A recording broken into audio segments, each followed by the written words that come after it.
Here we go. Let's make it a good day. We do it our own way. Let's make it a good day. Oh, no matter what they say.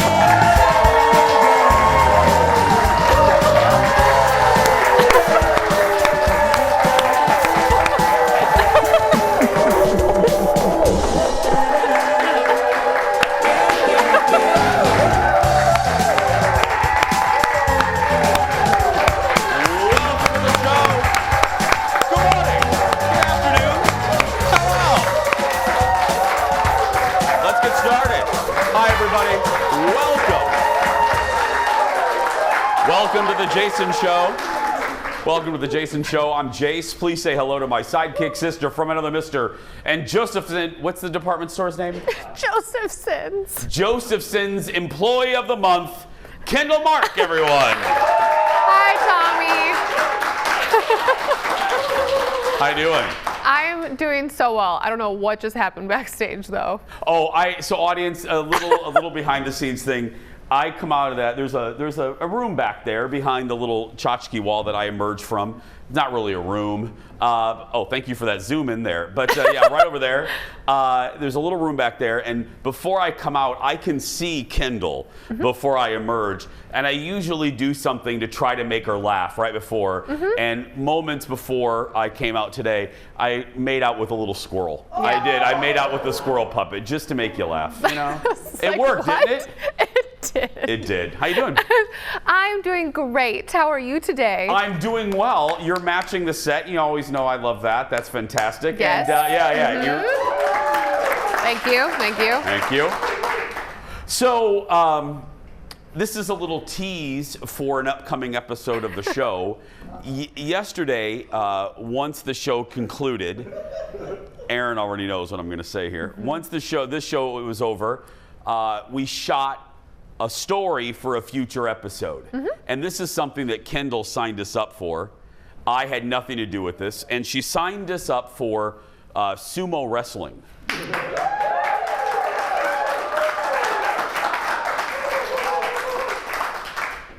Me versus producer Ted. Now, It writes itself. it writes itself. That's it. That's the story. Now, you're not going to see it today. Jeff, do we know when it's going to air? Tuesday or Wednesday. So Kendall set this up, and right away we knew we were in trouble because we walk out of our studio, and they have the mat set up in our parking lot, which I thought, well, this isn't safe. Like, this can't be safe. So Kendall had the great idea to move it onto the grassy knoll of the Fox 9 front yard. Thank goodness we did, because, spoiler alert for the end of the story, I demolished Ted. I demolished Ted. Didn't see that one coming. Not once, not twice, 3 times. And what you'll see in the piece is, this is what's funny. Photographer Eric is shooting a little interview with Ted. And Eric is asking him, Ted, how do you feel? And Ted goes, oh, I'm gonna whoop him. I'm gonna annihilate him. I'm gonna annihilate him. This is Ted. That's me. Size-wise, Ted is very athletic, but thin, and just smaller than I am. I'm like a semi-truck. And you work out. I work out, so Yeah. and so Eric played along, and then boom, the first round, they rang the bell, and it took maybe 3 pushes, and he went down like the Hindenburg. And the funniest thing, and me too, it takes 2 people to lift you up into the thing. So the funniest, I will never get this visual out of my head. Crew members having to pick up Ted's body from the ground in this sumo outfit. It was probably one of my favorite things we've done in, well, It's going to be 8 seasons this fall, but it's so good, and I can't wait for you guys to see it. so Ted was excited. such a good sport. Yeah. Ted. You're welcome, Ted. You're Poor welcome. Theodore. Poor Theodore. Let's get started, everybody. It's time for the hot dish. Roll it. So, we are learning more, a bit more, about what season 2 of the Sex and the City spinoff and Just Like That is going to look like. And it could feature a lot more of one character, Che Diaz. In an interview with Variety, the showrunner, Michael Patrick King, says one of his burning desires, and that's almost a quote, one of his burning desires for season 2 is to show the dimension of Che that people didn't see in season 1. Now, if you don't watch the show, Che is a non-binary stand-up comic played by Sarah Ramirez, whom I really enjoy. I loved them on Grey's Anatomy. That character, again, if you don't watch the show, take it from your old pal Jason. Che Diaz became very polarizing for Sex and the City fans. And that's putting it as mildly as I can. People did not like the character at all. And I mean at all. So the fact that Michael Patrick King is doubling down on this character, I must be honest, scares the bejeebies out of me. Yeah, it really does. Well, and didn't Che move to LA? So I thought we were just done with Che's story. I was really hoping so, but no, he is saying they're all in. It is going to, they're, now look, and don't write me and say, oh, because, you know, people that have criticized the character have been criticized because they're like, oh, you just don't like it because it's a character, a non-binary character. No, I mean, hello, I'm a gay guy. I like inclusivity. Viti. Thank you. Yep. Slow vodka. I like that. I like, obviously, I like representation, so don't come at me with that malarkey. I believe me, I just don't like the character. To me, Che Diaz is like Jar Jar Binks. It's Che Binks for the Sex and the City universe. Jar Jar Binks was polarizing for Star Wars, and the audience does not get that joke, so we're just gonna move on. Yeah. I got it. One more drink. Okay. Thank you, crew. It's going to be one of those days. Next in the dish, Jada Pinkett Smith has been silent about the slap at the Oscars until now. Yesterday on her show, Red Table Talk, she addressed the controversy before a really important discussion on alopecia. Look.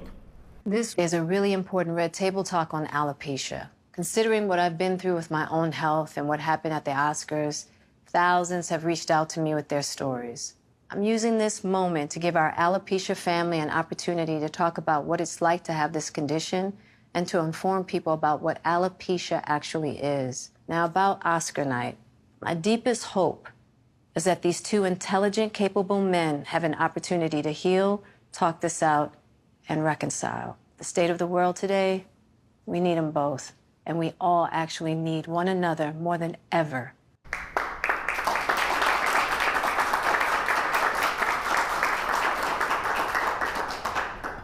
Yes, and let me handle my frustration first, and then we'll get to, because you watched the discussion.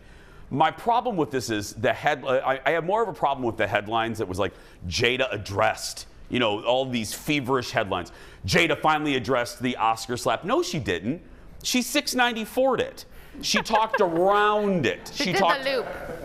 Now they're laughing. It took a 694 joke. Everybody loves traffic. Traffic jokes are funny. But she's 694. She talked around it with, you know, the world needs people. The people need to come together. They need to be. You didn't really talk about it. You just talked around it. I want to hear what that night was like for her. Right. That's what I would like to hear. Now, the positive is of this nonsense, because really, the slap, I'm sick of talking about it. I think half the world is sick of the only good thing that's come from it is the fact that it's shining a light on the destructive to your soul of if you have alopecia, what it does to your life. You know, you watched it. I did, and right away you're emotionally invested in it, because right off the top she says that, and then they go to the discussion, and it's with a mother whose 12-year-old daughter was bullied so aggressively over her alopecia that she lost her life. She killed herself, and it was awful to hear this story. And then you hear more and more from other people about what alopecia is and how misunderstood. I have a friend with alopecia, and until I met her, I had no idea. I mean, I assumed when I met her she had cancer, because you knew she was wearing a wig, but oh no, I have alopecia, this is what it is. And so it was a really important discussion, and I think maybe if she would have addressed it more, it would have taken away from the whole segment. I don't know.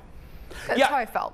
That's actually a really good point. If the show was about alopecia, you don't want to derail that very important topic with the nonsense at the Oscars, because again, it's nonsense. It's you know, it doesn't really affect us. So that's a good point. But I hope that in the future she does actually talk about it, because they did it in front of the world. I mean, you know, she didn't slap anybody, but this happened in front of a lot of eyeballs, and I want to see what it was like for her sitting there. How she felt, like really felt. Exactly. We have a lot more to come. We'll be back right after this.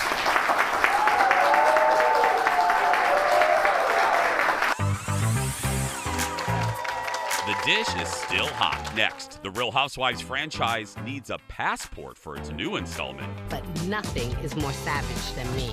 The Real Housewives of Dubai has debuted. Then, airline tickets are sky high right now. Are there any tricks to help you out this summer? The Thrifty Traveler has the answer. And we are celebrating the Queen's Jubilee, Jason Show style. That and more when we come back.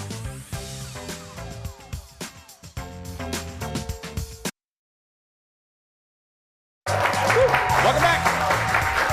Welcome back to the show.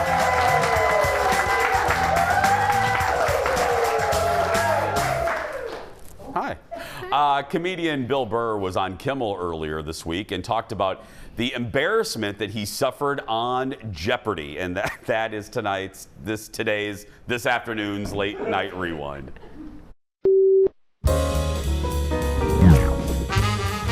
How many rolls? 1,600. B is for this Frank comedian who plays Frank Murphy on the animated hit F is for Family. That would be Bill Burr. Elijah. Comedian rolls 2,000. Elijah just keeps going, and he doesn't stop for 1 minute to think about the people who work so hard to be Frank Murphy. And boy, do you watch Jeopardy? No, somebody sent me that clip. That was like the biggest ego boost and then crash. It was just like, oh my God, I'm a question on Jeopardy. And nobody knows who I am. It's like, hey. It's happened to me like 6 times now. It's always humiliating. Well, they're smart people. They're not going to watch what I do. It's a rigged question. Then watch The Mandalorian. That would be good news, bad news. The good news, you're a question on Jeopardy. You've made it. Or you're a puzzle on Wheel of Fortune. You know? Yeah. The bad news is no one guesses you. You know, you buy all the vowels, you fill in all the L, T, R, S, N, and they still can't get you. They're like, oh, I'm sorry, I didn't know who I don't know who that is, yeah. Our hot dish continues now with our Insider to the Stars. Please welcome, from the Hollywood Raw podcast, looking like he got a fresh haircut. Look, it's Dax Holt, everybody. Hello. Good morning, Jason. Good morning, audience. How is everyone over there? Good. Am I seeing things? Do you have a fresh cut there, Dax? I do have a fresh cut. I basically went to my guy and I said, I can't deal with all the hair anymore. I was trying to let it grow out. I was trying to have this cool style in my mind, and I couldn't do it anymore. I said, get rid of the sides. It looks good, buddy. It looks good. You love these episodes. You chatted with an ex-TMZ photographer who, if anyone has the scoop, it's the TMZ photographers. What did he have to say? Yeah, so I spoke to my buddy, Joe Andalaro, who worked at TMZ for 10 or so years, for a very long time. He was there when I was there. Great guy, and yeah, he was a field producer, and he was out running around Malibu and got some of the greatest videos in TMZ history. He is very talkative, always the guy that comes up with the great questions, very much like my co-host Adam. And anyway, he went through and just started laying on all these amazing stories of when he was working at TMZ and the celebs that he ran into, and having to, like, one time he actually rapped in front of Snoop Dogg, a Snoop Dogg song, and just kind of how the evolution of that happened. But we went through, we rated stars, his run-ins with them, whether or not they were super cool or super rude. So, like, listed out a bunch of people like Mel Gibson and Harrison Ford and who else did Channing Tatum, Kerry Washington, just kind of like when you ran into them, how were they awesome or were they horrible? And I always find that interesting to see how people treat the people they run into in the streets. Give me one. I mean, he did a list, obviously. Give me one horrible person. So it kind of broke my heart, but he said Harrison Ford was awful. But you know what? Not altogether surprising. He's grumpy. And that is exactly what Joe said. He goes, look, I ran into him a couple times, and every time he was just really rude and mean. And I was like, no, like, again, there's sometimes you have your idols or whatever, and you don't want to know what's behind the curtain. And unfortunately, that's what we do at Hollywood Raw, is we kind of reveal that fourth wall sometimes of what people are really like. But we talked to him about awkward celebrity run-ins. So one time that he went golfing with the Malibu Mob. Do you know who the Malibu Mob is? No, who is that? So it's like Laird Hamilton, John McEnroe. It's like all these famous people that get together, and there's like a group of them. And he said that, yeah, he went golfing with them, and then one of them broke out some fun stuff to smoke on the golf course, and then it got really crazy. I mean, the story I don't know, what is this fun stuff you're and referring to, Dax? Our audience doesn't get. We don't get it, Dax. What is? Well, I don't know how many children are watching, so that's what my story is going to be today. Hey, I've never asked you this. Dax, for people that don't know, Dax himself worked at TMZ. He was like 11 when they hired him, and then he worked there for many, many years. How does it work, Dax? Do these photographers, do they get like beats? Do they have like, okay, this guy is going to be canvassing Malibu, and this guy is going to be in Santa Monica, and you're assigned to, how does that work, Dax? Yeah, like, people get really good at, like you say, a beat. Yeah. Joe's beat was Malibu. He knew all the ins and outs. He like made friends with everyone there. He's like one of the most personable guys you'll ever meet, and he just made friends with everyone. And so that became his spot that he'd go to daily. And the way there's camera guys that hang out at LAX, there are camera guys that hang outside the popular restaurants at night. So yes, that was his beat. And I can't even get into all the stories he had. He had so many run-ins. He actually was one that got a shout out from, like, I didn't know this back in the time, but there was a video that came in, and it was Pink. You know who I'm a huge fan of Pink. Yep. And she was saying hi to me. Well, he was the one that got it, and I found out on the podcast he was the one that got me that video back in the day. I remember that day. You were in a very good mood that day, Dax. You were. Thank you, buddy. We'll see you next week. You can find the Hollywood Raw podcast wherever you get your podcast, and follow Dax on social media. Dax loves Pink. She's good. She's good, and she was very nice to Dax. Well, she's a pro. She knows how to do it. Next on the dish, Teresa Giudice is getting married in August. From the Real Housewives of New Jersey, and we know all the details. You know why we know all the details? Because of Ramona Singer from the Real Housewives of New York. This was not on purpose. Well, maybe it was. In a now deleted Instagram post, Ramona shared a video of her elaborate wedding invitation that accidentally included the date, the time, the location, even the website to register for the wedding. That website has now been deactivated, and Ramona has apologized for the slip. Okay. Anybody knows if you're taking a picture of a driver's license, if you're taking a picture of a credit card. When we were out doing the thing with Ted's car, well, we didn't always blur it, but we should have blurred the license plate. You know what I mean? It's pretty common sense. Mm-hmm. Ramona. I'm just really hoping that Teresa gets mad and there's a film crew there and she flips the table on her. Or just does something to, Ramona. Just doesn't surprise me when it comes to her. Just like, duh. Yeah. Staying with Housewives for just a second, more dish for you. The newest Housewives franchise made its debut last night, but it's not in the U.S. For the first time, Bravo went outside the country to launch The Real Housewives of Dubai. Now, You know, whether you watch the show or not, you know their taglines and the opening title sequences are legendary. They become a thing of pop culture. So let's see the taglines for this show. Look. They don't hate me because I'm beautiful. They hate me because they're basic. A woman should be two things: who and what she wants. The desert is ruthless, but nothing is more savage than me. The only thing you can take from me are notes. If you think money can't buy you happiness, you clearly haven't been to Dubai. In the city of gold, nothing shines brighter than me. Okay. I've always thought it would be fun to do a Jason Show staff spoof of the taglines. You know, Eric in a little spin and grin, and Ted and Leo. But they're like Apple or something. Well, I don't know. We have a mic. We probably have a microphone or something. Anyway, the cast includes Carolyn Stanbury, who appeared on the Bravo show Ladies of London a few years ago. I might give this a try. I always give the new ones a try. I very rarely stick around. Like Salt Lake City, I stuck around for a little while. Dallas, I never liked, shockingly. You know, Salt Lake, they even had someone get arrested and you didn't like it. That's kind of impressive. I know. I just have my favorites. I have my New York whenever it comes back, and I have my Bev Hills, which also aired last night. That's all you need. Well, speaking of that, Bev Hills aired last night. And let's just say Erica Jane continues to do damage control after last season when she didn't seem to show much compassion for those airplane crash victims suing her estranged husband over settlement money they never received. She tried to explain that last night. 12 months now, I have been dragged through the mud for something that didn't do, never happened. And I we think have one of the reasons, though, repeatedly- is that you didn't show any compassion. You didn't show like, oh my God, I But hope hold this on. didn't really happen. I really hoped it didn't. I know, but you didn't say that. Yeah, but I can't. Why can't you say that?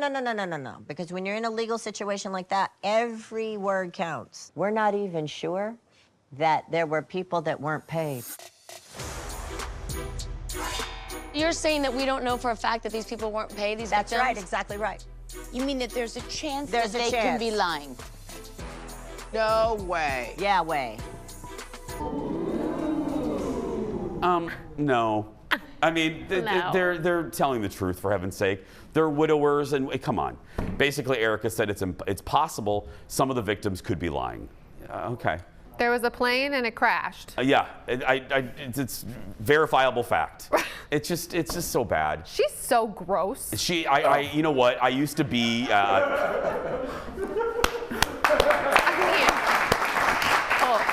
Don't. I think we should just go to commercial. There's nothing else to say. You're absolutely right. Kendall, bravo. Thank you. It's time to meet today's JVIP. Today, it's Rachel McGorry. Rachel says she loves the comedy, lightheartedness, and kindness of the show. She loves the acceptance of all people, places, and ideas. Rachel also loves the snark, but the loving camaraderie that seeps through her TV set. Finally, she loves the safe, comforting, knowledgeable, compassionate, and intuitive vibe. Wow. Is she watching this show? That leaves a mark with each broadcast. Rachel says thank you from the bottom of her heart. Wow. She says nicer things than our own family does about our show. That's right. Rachel gets a Jason Show mug. She's entered to win the monthly grand prize and includes coming to the studio to watch the show, a $150 accessories gift card to Becker Furniture World, and a $200 gift card from Woodhouse Spa. Now, thank you, thank you, audience. Now they're warming up. They're all going to get a car, I'm telling you. When we come back, traveling is real difficult right now, specifically flying. Is there anything you can do to make it easier? The man with the answers coming up next. It's the Thrifty Traveler. Next.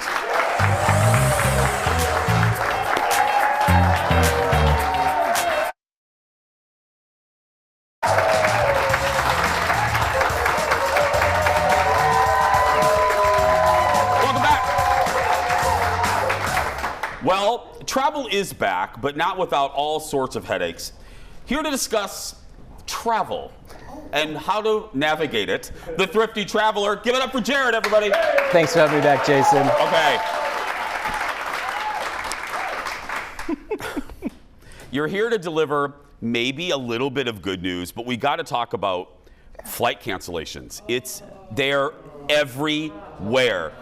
Simply put, not that we're laying this all on you. It is all at my It feet, is, yes.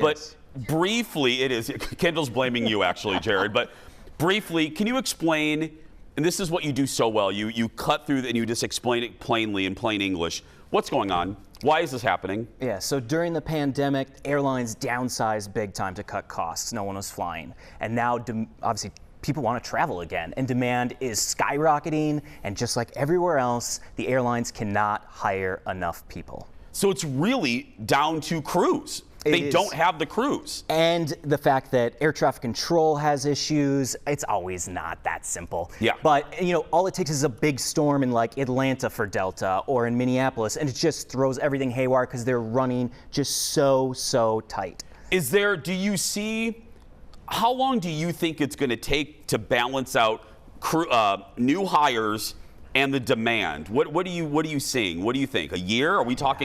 Are we going to be talking about this next summer? It's really hard to know. Obviously, Yeah. we're at a very high demand moment, but, you know, international travel hasn't even come back yet fully. So it's like, you know, once international travel, people start really traveling again and there's no requirement for testing on return for international travel, I mean, things are it's going to be complicated for a while. Is it just me, or does it seem like, and fair is fair, you and I sat here many times or on Zoom and complimented Delta during the pandemic. I think I will always believe Delta handled 20 and 21 really, really well. But right now it seems like Delta is really bad with the cancellations. Is it fair to say that? That is an accurate assessment. I mean, Delta has staked their entire reputation of being the on-time machine, you know, and they have been.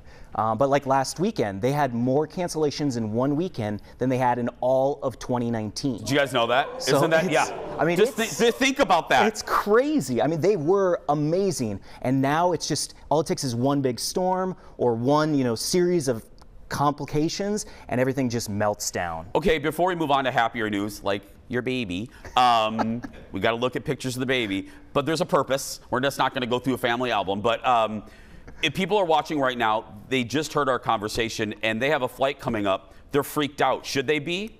I mean, all it takes, so Delta so obviously they had all those cancellations last weekend, but they also canceled a bunch of flights in through August. So people already know about that. You should have got an email. So what they're trying to do is trim their schedule so that they have fewer of these meltdowns so they can run just a little bit cleaner. Leaner and cleaner, yes. So they're handling it, they're aware, and they're now handling it on the front end. Yes, but they also canceled a bunch of flights for last weekend trying to avoid a meltdown, and they still had a meltdown. Okay. So, as they say, the cliche, pack your patience. Yeah. It is. Be kind and be patient. Yeah, exactly. It's not, I hate that when people, it's not Sarah, the flight attendant's fault, or Trevor behind the counter at the gate. It's not their fault. I hate when people are unnecessarily rude to those folks. Okay, you just got back from your first overseas trip with your son. How did that go? Interesting. Yes, no, it was a great family trip, but on 2 of the 5 flights, the airlines lost the car seat for our kid. Look at the right photo. Now look, fine, Jared's cute. You can look at Jared on the left, whatever. Look, that right photo is perhaps one of my favorite photos of a baby ever. Look at that baby. He travels really well. But it's just, you know, we're at the mercy of a tiny human who bathes in a sink. Like, that little guy runs our lives. You? Don't judge my lifestyle. Don't judge. I love you. You know, if you want to bathe in a sink, Jared, you go right ahead. We're friends. No, but so he did well? Did well. I mean, it's just complicated. It is. I mean, we're still going to travel. We're going to continue to do it, but man, it's a big change. What did you learn? Even as the Thrifty Traveler, what was your big, I like a good, what was your big takeaway that you're like, oh, I can't wait to write about this because I didn't expect X, Y, or Z? So before we had a kid and traveled, we always carried on never checking bags. Because when you check bags, something can always happen. But we had to check bags because we brought a gigantic car seat, and that was just a huge mistake. So in the future, we're going to rent as much as we can and carry on. Get an Airbnb so you can wash clothes and travel light. Jared, how big is this car seat? It is big. It is. Show me, like, what are we talking? I mean, we're talking, the bag is like, it is gigantic. It's like a trombone. How big is the baby? The baby's like tiny. that big. We could have a whole segment about car seats? Car seats. And it's as big as a trombone case? I don't know. It's just gigantic. And it's bigger than my carry-on bag. And I'm just like, what kind of life is this? So bottom line, before we go to break, we're going to have deals and stuff on this side, but that's a really good tip. Rent as much as you can, or is that what you're saying? Okay. You know, so like we rented a car when we got to Switzerland. We should have just rented a car seat. You know, why would we bring a giant bag? Is that where you stay, Jared? Of course. Look at you. Must be good to be the thrifty. That's an Airbnb, yes. And it's down season because we're in like a ski area, but obviously nobody's skiing right now, but you can get Airbnbs for super cheap. Wow, that is gorgeous. Okay, stay right there. More with Jared when we come back. Back in a moment, everyone.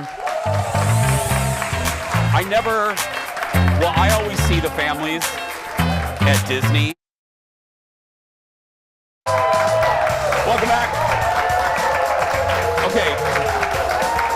Before we get to deals, there's a couple leftover things I didn't get to in that first segment. First, let me quickly ask about this weekend.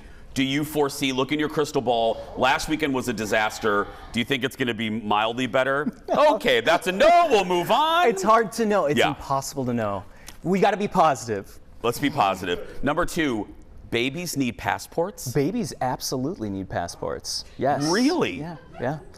How does that happen? Just like a normal human. I mean, you have to take a tiny not a tiny photo, but you have to take a photo and you have to try to get your baby to like look at the camera, and it's a whole thing. But yeah. Wow, Jared. Yeah. You learned a lot. You're the thrifty traveler. I know. I'm telling you.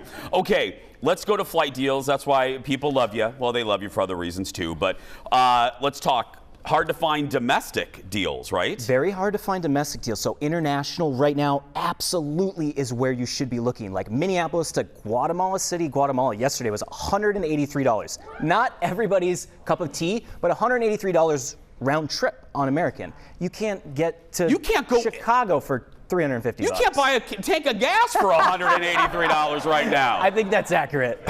So it's crazy what's coming up if you're willing to travel internationally. So like obviously Canada. So if you want to go to Calgary, head over to Banff, one of the most beautiful areas in the world.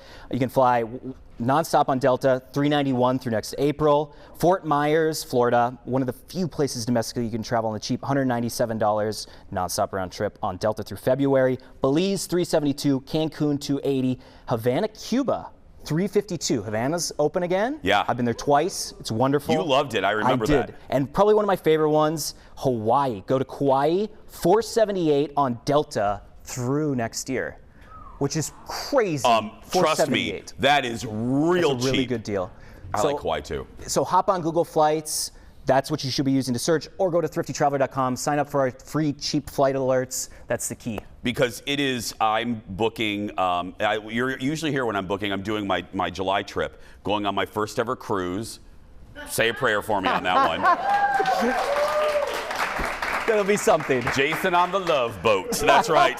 And we're going to Seattle for something for the Jason Show. Hi, Seattle. I'm coming soon. Anyway, but I say all this because you don't care about my trip. I say this because I had to put Colin up for sale to pay for the trip. Yeah. You got a mortgage. I had to mortgage Colin. Yeah. The flights are so expensive. We're just going to Seattle and Orlando. It's completely insane. So that's why thinking about international, if you're willing to, do that return testing, you can save so much. Okay, let's talk about COVID restrictions. We have just a few minutes. Re-entering the U.S., what do people need to know? It's a pain in the butt. Yeah. Wherever you are, 24 hours before you return, you have to take a rapid test or a PCR test and test negative. So if you do test positive, you will be trapped in said country for, 5 to 7 days. And you have to do the test in front of them, right? You just have to do it within 24 hours and then show your results at check-in. No one actually really cares at check-in. They're just like, have you uploaded the results? And they're like, great. And I'm like, do you want to see them? They're like, no. Oh, really? So it's just like, hopefully the White House will get rid of this requirement soon because it's a big pain right now. It's a big pain, yeah. I remember a version of that in Hawaii with the code and the... I know. Do they still have that? No, Okay. thankfully they do not. That But was a pain. It is, I mean, like we were in Amsterdam last week and you had to go find a place to get a rapid test and then you had to find where it was and they stick the thing up your nose and it's like, we're still doing this. Don't you love, he's a thrifty traveler. I said, I was in Anoka last week and he just dropped, I was in Amsterdam last week. Yeah. That's why I love you, Jared. Tuesday. I love it. Slow Tuesday. Oh. I went to B-Dubs last week in Coon Rapids. Jared's in Switzerland. Anyway, give it up for my buddy. Give it up for Jared. For more information, head to thriftytraveler.com. And if you're a serious traveler, I can't promote them enough. They will help you sign up for their premium services. We'll be right back. Back in a moment. We're going into the audience. Thank you, buddy. Good to see you. Good to see you. Have fun in Seattle. Thank you. Welcome back. Welcome back. Well, it is a big day in Britain. Earlier this morning, Queen Elizabeth took part in the Start. Look at her. There she is. Oh, and she's not doing a lot of these activities, so she looks great. Look, she's 96. Anyway, she's taking part in the start of her Platinum Jubilee celebrations. She was joined by the rest of the royal family for the annual Trooping the Color. I love that. We don't have anything like that around here. In honor of the Queen, I want to put our audience to the test with a little game we're calling Who's in the Queen's Bag? That's right.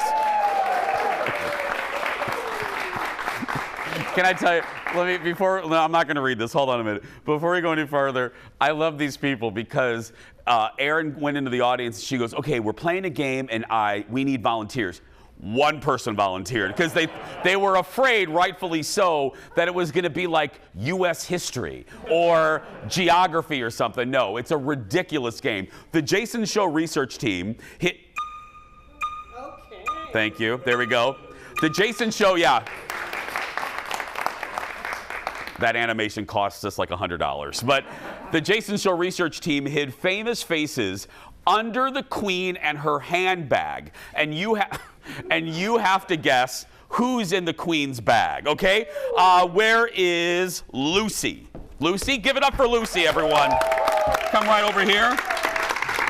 Okay, Lucy. We're gonna look at any of the monitors there. You guys play at home. Let's pull up the graphic, Leo. Number 1. Who is behind the Queen? Top Gun. Tom Cruise. Tom Cruise? Tom Cruise! That's right! Let's see. There he is. Way to go, Lucy.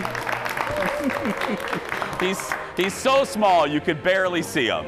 Okay, thank you, Leo. Okay, where's Matt? Matt, give it up for Matt. He's right here. Matt, where are you from, buddy? Woodbury. Woodbury? Okay, here we go, Matt. Let's look at the monitor. Play at home. Who's under the Queen? Who's that? Zendaya. Zendaya? That's right. It's Zendaya. That's right. Let's see. There she is. You did great, Matt. You did great. Okay, where's Lindsay? Lindsay, give it up for Lindsay, everybody. What? Lindsay's the only person that we didn't have to convince to do this. Yes. Thank you, Lindsay. Get it wrong. Thank you. I love your mask. Thank Let's you. all. Where are you from? Egan. Egan? And your earrings. Look at your earrings. Lindsay went all for it. Okay, Lindsay, let's look at the monitor there. Let's see who's under the Queen. Oh, is that Justin Bieber? Let's see. Is it Justin Bieber? It's Justin Bieber! I don't think the Queen would endorse this game. It's a little creepy. Thank you, sweetheart. Thank you. You smell really good. What perfume are you wearing? There's something from Victoria's Secret. Okay, well, Vicky has a secret. It smells good. Okay, where's Becky? Becky, come on down, Becky. Give it up. Hi, Becky. Hello. Becky had to be convinced to play. Let's just be clear. Where are you from, Becky? Mankato. Oh, well, thank you for being here. God, we gotta get her something, yeah. Okay, Becky, let's look at the monitor there. Who's under the Queen? Who is that?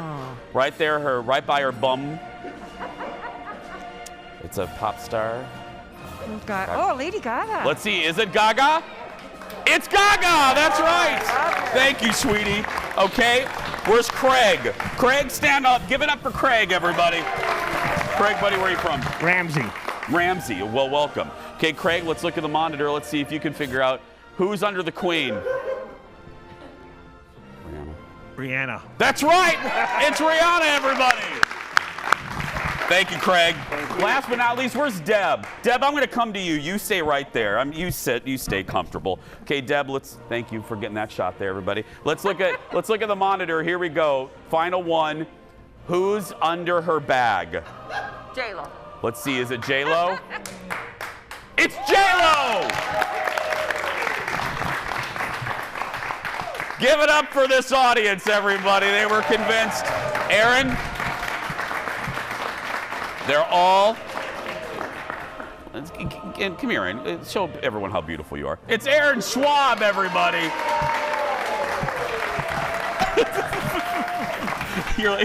You're like a Barker Beauty. Thank you. Model what we're giving away to the contestants. It's a Jason Show mug, everyone. That's right. It's a Jason Show mug. It's a Jason Show mug. I didn't realize you wanted me to speak. It's all right. No, it's all right. How are you doing all right, Aaron? I'm great. I knew everybody who was underneath the queen, so I was really excited. Well, would you like a mug too? I have one. Okay, that's a hard pass for Aaron. There we go. One more time, audience. Give it up for yourselves.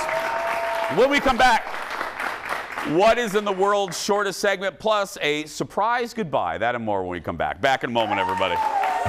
You're all getting mugs.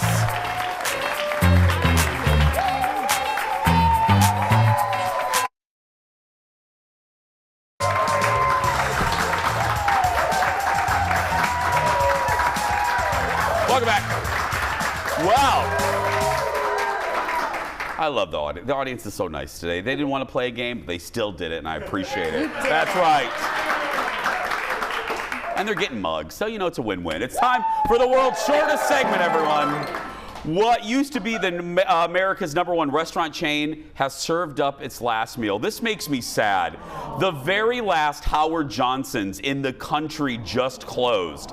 It was located in Lake George, New York. It was featured on CBS Sunday Morning, too. At one point in the 70s, there were more than 1,000 Howard Johnson hotel and restaurants. Today, only about 300 Hojo hotels are still open. Very sad. That orange roof. We'll be right back. Back in a moment. Yeah, I know. It's before your time. Yeah, you were never.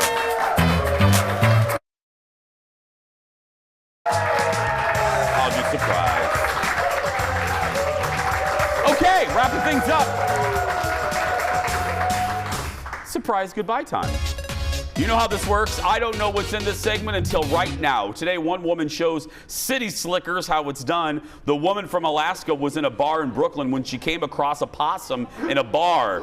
That's when she calmly picked it up by its scruff and carried it outside to the cheers of patrons and staff members. That's right. You go, lady. Yeah. We just use a shovel in I know. juggling. You just scoop it on the shovel and kind of let it go. Yeah. Hey, I want to end the show real quick. You know, it's a real quick story of never judge a book by its cover. I don't want to say his name, but I met a really nice man at the Pine Brook restaurant in Princeton. Biker guy, cool dude, tatted up, really nice. And he approached me and he goes, hi. And he already had tears in his eyes. And he said, I'm from a conservative town. I'm conservative. My family's conservative. He goes, but my daughter is kind of struggling with her identity. And he says, and I'm trying not to cry here. He said, I just want to let you know that your message at the end of the show, she watches and it resonates with her and it reminds her that she has a place in this world.